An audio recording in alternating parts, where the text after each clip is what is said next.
आज बिहार विद्यालय परीक्षा समिति द्वारा आयोजित बीएड संयुक्त प्रवेश परीक्षा 2025 का परीक्षाफल जारी किया गया।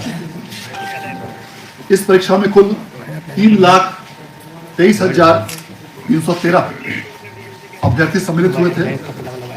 जिसमें से कुल 2,55,468 परीक्षार्थी उत्तीर्ण हुए हैं, जो कुल संख्या का 79.01% है। इस परीक्षा का आयोजन राज्य के 9 जिलों के 19 परीक्षा केंद्रों पर किया गया था और इसमें अनारक्षित श्रेणियों के लिए 35% और आरक्षित श्रेणी के परीक्षार्थियों के लिए 30% का न्यूनतम उत्तीर्णांक निर्धारित किया गया था। इस परीक्षा में जो भी परीक्षार्थी आज उत्तीर्ण हुए हैं, उन सबों को राज्य के सभी डीएलएड संस्थानों में, जिनकी कुल संख्या राज्य में 306 है, जिसमें 60 सरकारी संस्थान और 246 गैर सरकारी संस्थान हैं, इन 306 इंस्टीट्यूशंस में एडमिशन के लिए बिहार विद्यालय परीक्षा समिति द्वारा आगामी 29 नवंबर से 5 दिसंबर के बीच फॉर्म भरे जाएंगे, जिसमें ये अभ्यर्थी, उत्तीर्ण अभ्यर्थी अपने अनुसार, अपने चॉइस के अनुसार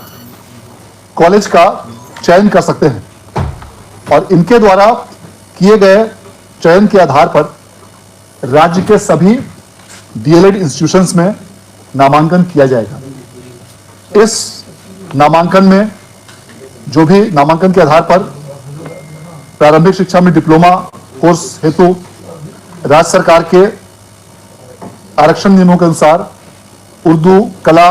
और विज्ञान के लिए निर्धारित स्थानों और अभ्यर्थियों द्वारा शिक्षण संस्थाओं के लिए दी गई चॉइस प्राथमिकता के आधार पर उनको संस्थान का आवंटन किया जाएगा। इसके साथ ही बिहार विद्यालय परीक्षा समिति द्वारा एस्टेट की परीक्षा का आयोजन किया गया था, जिसके लिए 19 सितंबर से लेकर 5-10 के बीच परीक्षा आयोजित की गई थी, 5 अक्टूबर तक, और इसके लिए इस अवधि में फॉर्म जमा किए गए थे और परीक्षा का आयोजन 14 अक्टूबर से 16 नवंबर के बीच आयोजित किया गया था और 16 नवंबर को एस्टेट की परीक्षा पूरे राज्य में समाप्त हो चुकी है और इसका परीक्षा फल दिसंबर माह के द्वितीय सप्ताह में जारी किया जाएगा। इसके अलावा जो सक्षमता परीक्षा चतुर्थ का आयोजन परीक्षा समिति द्वारा किया गया था, जिसकी परीक्षा, अंतिम परीक्षा 22 अक्टूबर को समाप्त हुई, इसके परीक्षाफल का भी प्रकाशन दिसंबर माह के प्रथम सप्ताह में किया जाएगा।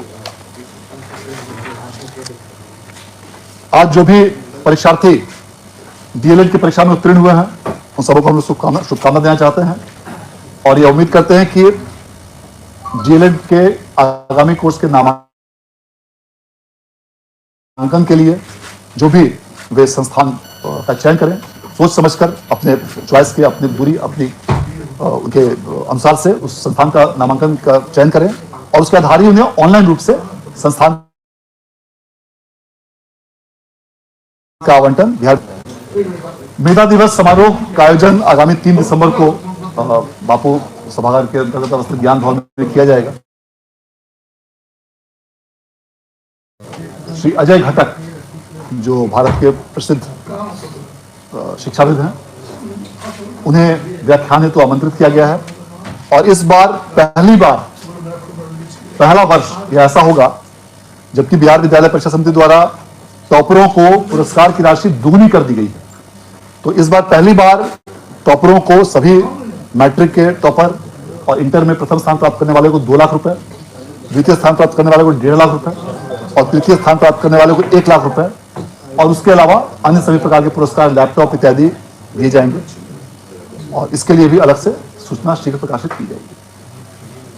सर, इस स्टेट के बच्चे जो है बाहर में काफी परेशान दिख रहे हैं, वो बार बार कह रहे हैं कि जो आयोग है, समिति है, उसकी तरफ से जो प्रश्न तैयार किए गए तो उसमें कुछ ये हुआ है और उसके वजह से हम लोग परेशान हैं। देखिए, जो किसी भी परीक्षा का, चाहे वह स्टेट की परीक्षा हो या कोई भी परीक्षा हो, उसके उत्तर कुंजी आंसर की तैयार करने की एक प्रक्रिया होती है जो विषय के विशेषज्ञ होते हैं उनके द्वारा तैयार किया जाता है। और यह एक प्रक्रिया है, आपत्तियां इसलिए मांगी जाती हैं ताकि इस आंसर की के संबंध में जो भी किन्हीं को कोई आपत्ति हो तो वो कैंडिडेट उसके संबंध में आपत्ति दर्ज कर सकते हैं। उन सभी आपत्तियों को संबंधित विषयों के विशेषज्ञों द्वारा पुनः उन आपत्तियों की जांच की जाती है, समीक्षा की जाती है और उनसे प्राप्त आपत्तियों के आलोक में ही, उनकी समीक्षा के उपरांत ही अंतिम रूप से आंसर की तैयार किया जाता है। फाइनल आंसर की जो उत्तर कुंजी जो होती है वह उन आपत्तियों के निराकरण के पश्चात तैयार की जाती है। यह प्रक्रिया सभी परीक्षाओं में लागू की जाती है। तो जो भी, और यह स्वाभाविक है कि कोई भी परीक्षा होती है उसके उत्तरों में, उसकी उत्तर कुंजिका में कई बार कई कारणों से, टंकन से संबंधित या अन्य किसी कारणों से या उसके सब्जेक्ट से संबंधित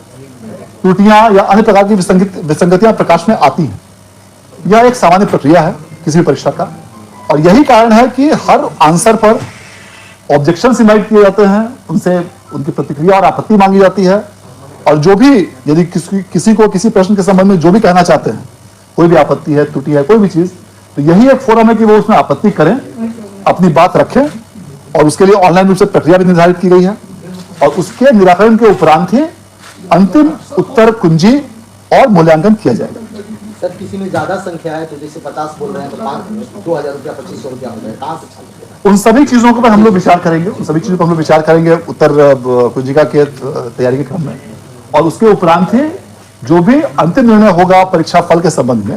उन सभी आपत्तियों पर विचार करने के उपरांत ही लिया जाएगा। समय सीमा उसकी निर्धारित कर दी गई है। जो उत्तर आपत्ति करने की जो समय सीमा है उसके लिए अखबारों में विज्ञप्ति के माध्यम से विंडो दर्ज किया गया है। यदि समिति को यह लगता है कि वह विंडो कम है तो उस विंडो को हम लोग बढ़ा भी सकते हैं और उस निर्धारित विंडो, जो समय अवधि समिति ने निर्धारित की है, उस समय 27 तक, आगामी 27 नवंबर तक, उस जो आज की ही तिथि है तक वे लोग ऑनलाइन रूप से अपनी आपत्ति दर्ज कर सकते हैं। इन सभी आपत्तियों को जो हमारे विशेषज्ञ होते हैं उनकी समिति फिर जांच करती है और जांच करने के उपरांत ही इस पर अंतिम निर्णय लिया जाता है। इसमें किसी प्रकार की किसी को कोई कठिनाई या इसमें शंका या समाधान संशय का इसमें विषय नहीं रह जाता। सर, वो जेई वाला जो आपका है, वो जो बैच चलता है, वो टोटल आपका टोटल डेटा जारी करवा है। हाँ, यहाँ से जो है आपके कोचिंग में ये जो सिलेक्शन के लिए हुआ, अभी देखिए ये भी है, उसका भी लगी आगे तक, कब तक हम बताया था, 30 तक है ना, दोनों में। बहुत बढ़िया चीज आपने बताया। जो बिहार विद्यालय परीक्षा समिति द्वारा विगत कुछ समय से IIT जेईई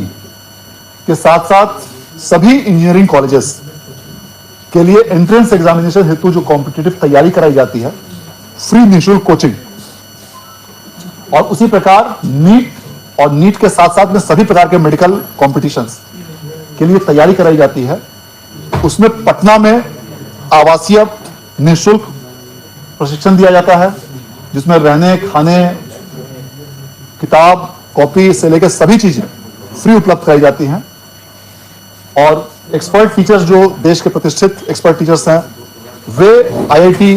इंजीनियरिंग और मेडिकल की कोचिंग देते हैं। इसके लिए भी आवेदन आमंत्रित किए गए हैं छात्रों और छात्राओं से। पटना में आवासीय कोचिंग दी जाती है जिसमें स्टूडेंट्स रहकर देखिए 2 वर्षों से